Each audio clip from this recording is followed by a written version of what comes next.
what he did in Germany, Grandma, how they met, if you know any of that stuff. Well, they was neighbors. They didn't live very far apart, but I don't know how they met. My dad, he was gone for 14 years on a merchant ship. And he came home and everybody thought he was dead. And I guess they must have, my mother and her mother went over because, oh no, it's not true. He's dead. And they had to go and see for sure. There he was. They got married. Yes. Do you know anything else? Did he farm in Germany also? No, he worked in a brickyard, making bricks. And what year did you come over? I think 1923. And Annie was already born? Yeah, she was born. And then you were born here in the United States? And where did they land? Where did they go? Okay, they left from Bremen, Germany. I can't think of the name of the ship. But they left by Bremen and went up the River Weser, went out to sea from there. It was the last trip that ship ever made. They landed in New York on Ellis Island. And then did they go straight to Nebraska, or did they live there all around? Well, of course, they had to stay there and get out of quarantine, and then they went to, took a train to Nebraska. And my dad worked for his cousin, Walt Kruse was his name.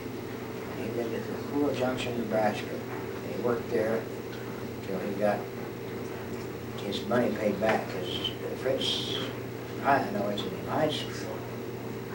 what's his name? Kruse? I mentioned it before. Franz called him. Franz Kruse sent him the money so he could come over to the United States. And he paid it back, and then my dad went to work for, I think it was a veterinarian named Phil Hesher in Thayer, Nebraska, and that's where I was born. Okay. So, Thayer, T-H-E-Y-E-R, Thayer. It's east of north of York. Good for me. and what about the rest? Were you all the rest born No. where, in Beatrice? Or? Carl was born I in was York. born in He was born same there. place. Yeah, and there. And Walter was born in Berkshire. And what took them to it? How'd they buy the farm? Oh, some guy called Gillen. Thought they ought to move to southeast Nebraska. Good land, but it was poorest in the country. And he farmed down there and he lost it. The first depression came along in 1929. He lost it. And he went back and he farmed there for I don't know how many years. But he gave around 75 an acre for it. And when he bought it back, he gave 28, I think, wasn't it? An acre Yeah, for it? 27 or 28. All that land went up for auction after World War II. Nobody was buying anything then because the big recession was coming on, but it didn't. Everything kept going up. Okay, and can you just share some stories that you remember on the farm? John, he remembers everything. I don't remember Walt except we burned the shoe shed down. Yeah, the funny part is, and nobody knew it, but me. And I never told for, God, I don't know how many, 20 years, 30 years. I I always always thought thought Carl did it. I always thought Harry and your sister Dorothy did it. No. No, we had some great times on the farm. We always had enough to eat. That was one thing. I don't think they ever took any welfare with the neighbors. They took welfare, but they never made big gardens. So their kids always came over to our house and baked bread. I do remember when I was very small, they couldn't sell the corn, and we'd go pick out the bad ears and burn it. Remember that? Burn it. You couldn't sell it. Couldn't afford to ship it to market. That was when the Depression came. And I remember Dad talked about him and Uncle Dick raised those hogs. Yeah. sent them to market, and all it paid for was the shipping. Of course, they had feed in them, and that's, I guess, why they lost the farm. And they never, One of the reasons why. never had a hog on the place after that. No. What about the schools? You all went to the same school? Yeah. Minnie Hill School District 27. Yeah. It's gone. The school isn't there anymore. It isn't. I don't know, somebody bought it and moved it. But Donnie, I think, was the last one that graduated out of that school. Yeah. And then it was closed. Mm-hmm. See, all of us went through that school, Mm-hmm. except Annie went to the 8th grade. Every one of us went through District 27, Windy Hill they called it. And then when Don graduated out of the 8th grade, it was closed. I think probably the only reason they kept it open so he could graduate out there. But all of us did. And when we lived there, she went to parochial school there Uh-huh. until we moved down east of Nebraska. I remember we had to walk a mile to school, even from the first grade. Really? And I don't know, when Don started school, must have been when I was about in 8th grade, Could have been, yeah. maybe. I don't remember much about Don starting school. I remember my first day of school.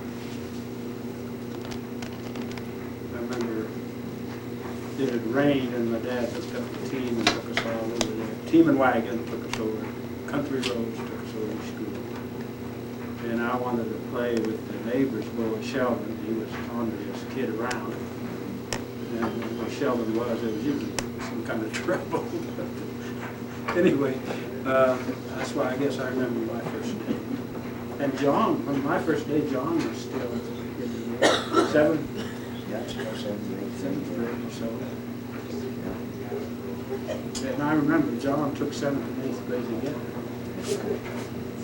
And I'm going to tell a little story on John because I know he's going to tell one on me. They had already taken we had to go to the Burchard, and the county gave you an examination, right? We had to go to graduate from 7th and 8th grade. You went and took an examination at the county. We had to pass it. We had neighbors named Larimores, and him and what was his name? Jim Larimore. Yeah. Jim Larimore. And I remember this one. The teacher asked John to give him a memory jam with little things we gave every day, a little saying, you know, that was something about, you know, kind of a little proverb like. But John's proverb that day was, if you want some money, you must rob a bank.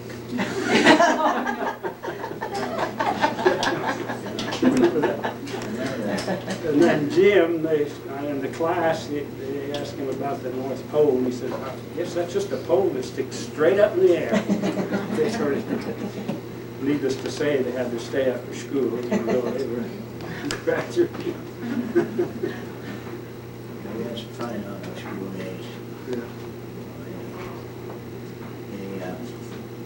It was pretty strict.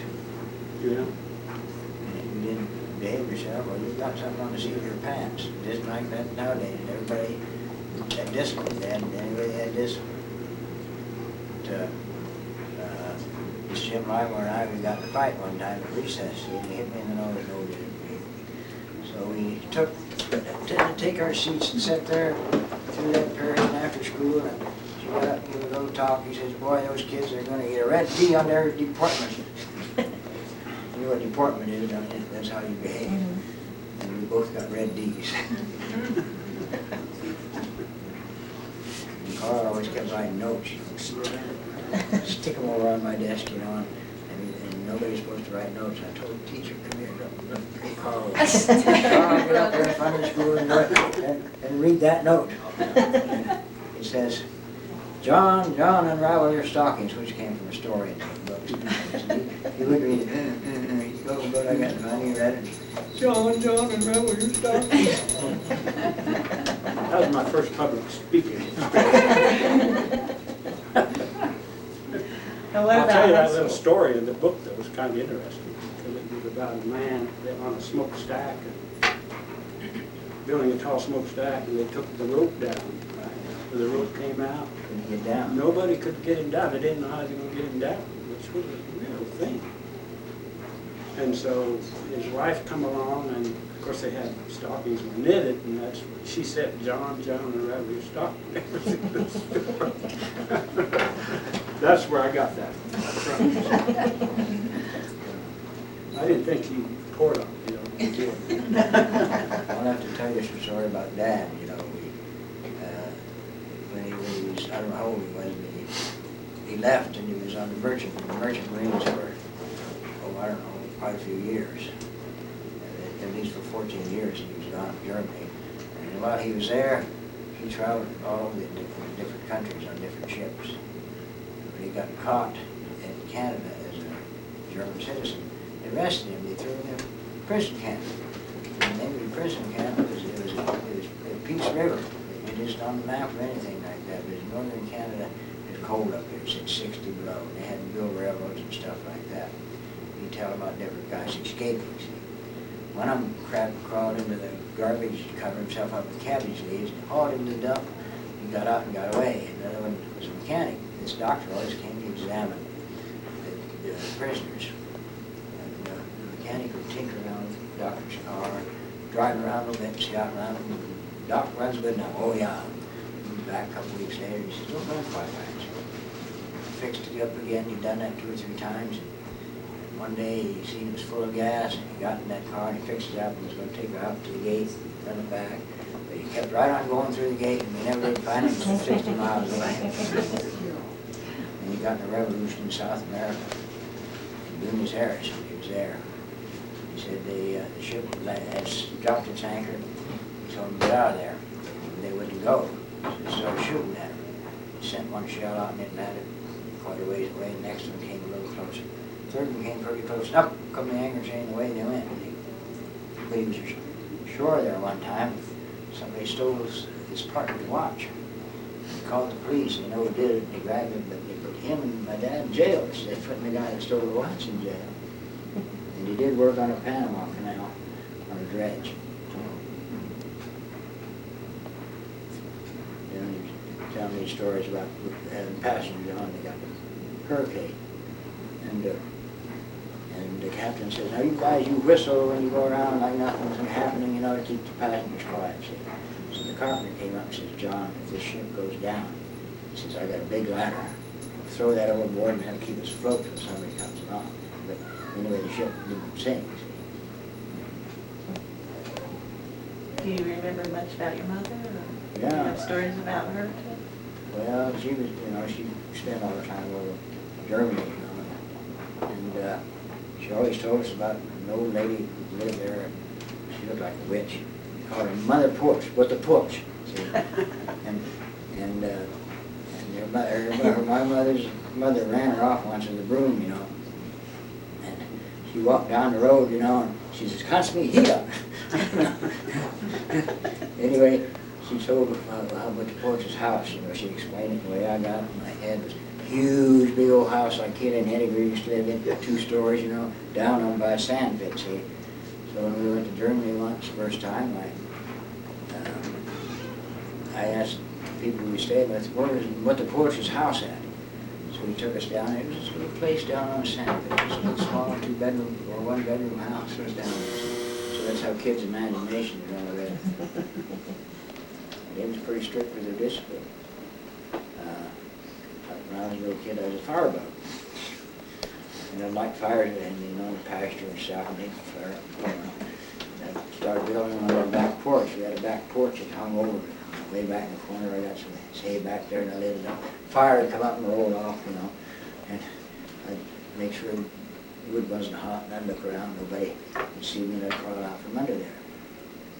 And one day I built one down the cellar. And I took the ashes and I scattered them all out so nobody would see me, looked out, nobody would see me. had a hired girl named Clara Moreland. She opened up the cellar and out came smoke, see? So she, right away, she called my dad, you know. And I was playing under that porch with a homemade tractor we had, you know, didn't have money to buy toys. So she said, John, come here. I thought, boy, he's going to town. I was going to get to along. She said, no, sir. Whack, whack, whack, whack, whack. Oh, I didn't do it, I didn't do it.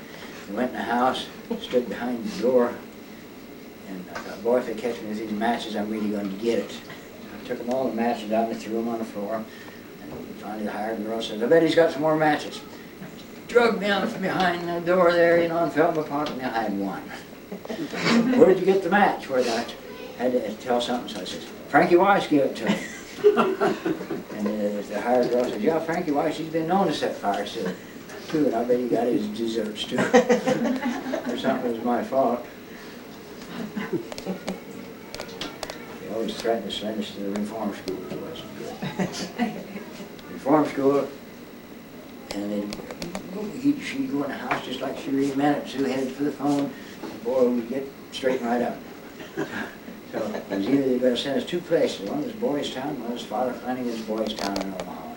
I thought, Father Flanagan was the guy in the horn, you know, and all that stuff. And boy, when they threatened to call, and boy, I'd straighten right out. So. And we went to grade school, you know, they always called us dumb Dutchmen, see, because you know, before I went to grade school, I couldn't speak any English. So I picked it up right away. Within 2 months, I could speak English. They called us just dumb Dutchers all the time.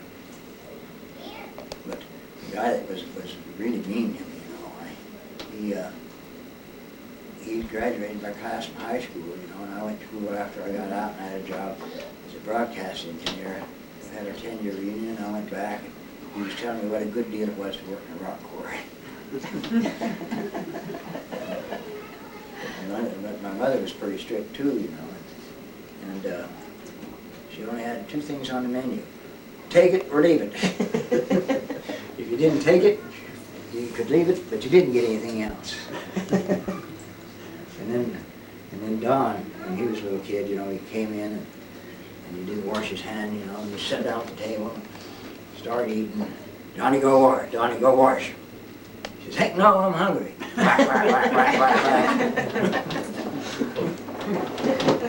Now what about in high school? You said that my dad played some sports? Yeah, he played basketball. He was a real good basketball player. I think I was a senior. No, I was out of school and he was I think a junior. And they had a good ball club, but Don was good. He was a good ball player, and they did have a good ball team that year. And then they'd also had a football team, and he was a good football team. A good player, you know. Matter of fact, he was probably the team. Then we go to Adams. Aside from Don King, Right. he was a good player. He was a big, about 385 pounds. But didn't we go to Adams when they played? Yeah. And I don't know, did they play? I thought they played Adams substitutes, or no, not varsity, what do you call them? You know, they weren't the varsity players, but Berkshire beat them really bad. Junior varsity? Yeah, that's what they were. And I think Don scored like, I don't know, 40 points that night. I mean, nobody could catch him. And he could run. I mean, tell you, he could run. He was probably about the fastest one in the family he wanted to be. But he was good at sports, and he liked basketball. And of course, when him and Hubert Barnes, them guys out of high school, just got out of high school, they were ornery. And when Don, or Johnny Bowman, they were still in school and they had a car. Somewhere or another they got a car.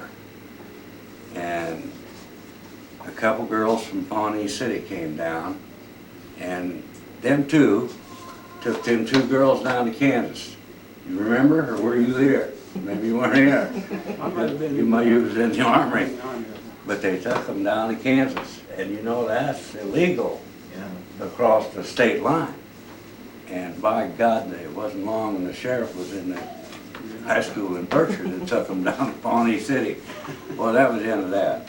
But Under 18, you didn't care. When Don got out of high school, he was probably home, what, 2 months? Yeah. And then he went to Marines, but he probably had a pretty good reason to do that too.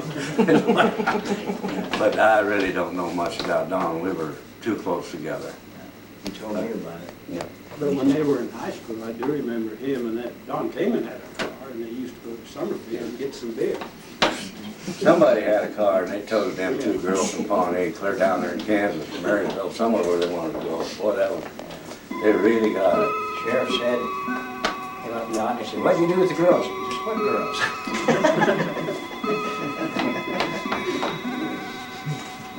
I know Don, me and Harry were, well, I'm 2 years older than Don, and Whitey was 4 years older. But we were together all the time. We'd do things and Don would try to do them. And we used to be pretty good. Matter of fact, me and Whitey both ended up crawling scaffolds and working on old brick buildings and doing cement work and all this for a couple of years. But we used to walk, the feed bunks were made out of 3-inch plank. And we used to walk that plank, you know, see how far we could get. And Don had to try it one day and he fell off there and broke his wrist. Yeah. But otherwise, there isn't really much you can say about Don. He was, like I seen a picture of him with his fish. I don't know who was that in the picture with the fish. John Bornstein, a business associate. Well, they had a boat there, and I wondered what that little brown bottle on that boat was. Huh? I didn't. You have any idea what that was? But they showing them fish, but you know when it used to rain, and we couldn't go out in the cornfield